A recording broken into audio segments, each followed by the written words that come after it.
Hey guys, right back, just to jot down a couple issues.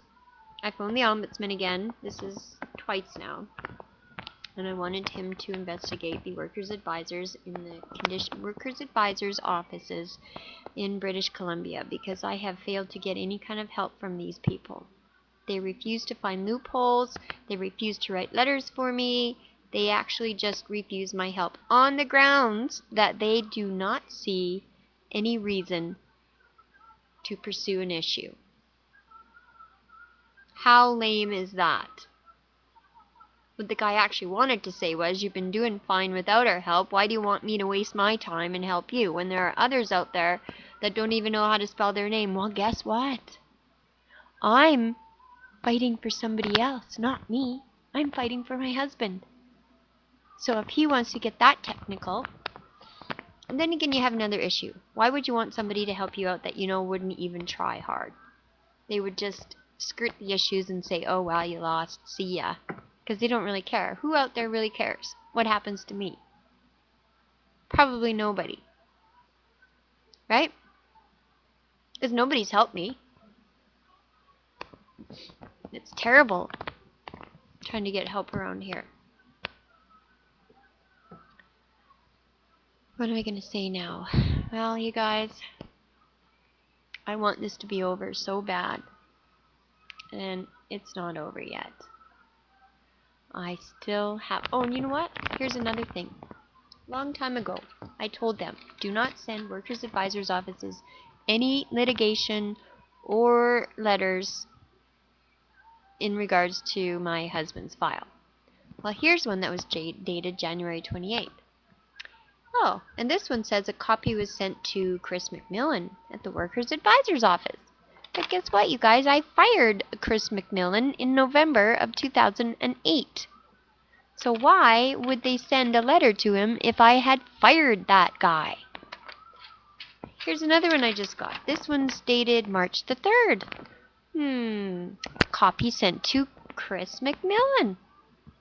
Chris McMillan of the Workers' Advisors Office. Imagine that. They don't take instructions very well, do they? How would they like it if I didn't take instructions from them very well? Oh yeah, they would just terminate the whole situation, wouldn't they? How unfair is that?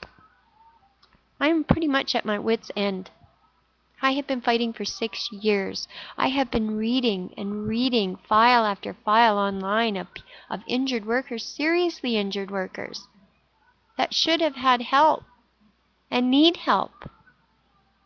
And they're just tossed away like a piece of garbage, left to fight. And some of these people do not even have wives to help them fight. So what do they rely upon? The worker advisor? Oh yeah. The worker advisor was paid their checks by WCB. That's who pays their checks. So they are paid to try to get you not to contest anything and lay down and let them kick you in the head. I don't like these people. They didn't even pull my husband and I in with this Greg Griffiths to sit down and see what could be done. Like, they didn't even discuss it. They just said, okay, you're going to get this much a month, which will definitely keep you in poverty, and you will lose your house because you don't have enough funds coming in to even cover the mortgage and buy food. And that's what's going to happen. He will turn around and say, this Greg Griffiths, that yes, Carrie, we did sit down and discuss it. When my husband was in that back emotion to have his head trauma recessed, Greg Griffith did come down and meet everybody in that assessment team, and my husband and I, and we sat there for 20 minutes, I think, maybe a half an hour. They discussed everything, and when I implied money, when I mentioned money, Greg quickly rolled his eyeballs, clapped his hands, slapped them back on his knee, and said, here we go, all about money. It's always all about money, isn't it, Carrie? That was pretty weird, because for 5.5 years I was very careful not to mention money, because as you guys know out there, once you mention money, the conversation is shut down. And they all do the same thing, whether it's an assistant or a case manager or worker advisor or anybody that you talk to, they are all trained to answer in a certain way. And that certain way, if it pertains to money, or a big sob story is going to happen that they foresee may happen, click, on goes a light switch, and they all seem to say the same argument. They overtalk to you until you shut up, or be quiet, sorry for the language, and then they take control of the conversation and they say, goodbye, click. So up until this point, I didn't discuss money with this great guy. So I was totally shocked that he would throw that out there. Of course I'm going to ask about this. How in the hell is this man supposed to pay his bills if I don't inquire about what's going to go on with him financially? I mean, he could have sat down and said, okay, look, Carrie, your husband has a traumatic head injury. We've actually deemed him that he is 100% unemployable.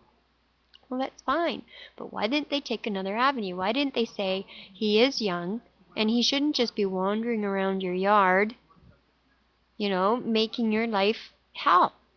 Which is not making my life hell, but it sure has made it difficult lately.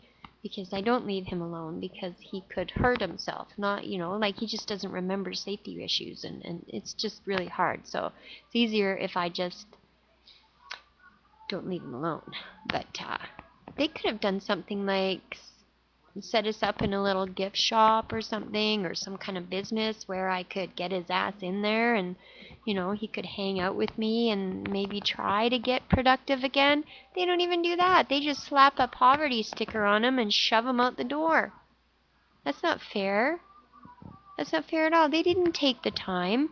Even though they deemed him so exceptional, he's not so exceptional. This is the way they treat him. They treat him like he's a retard.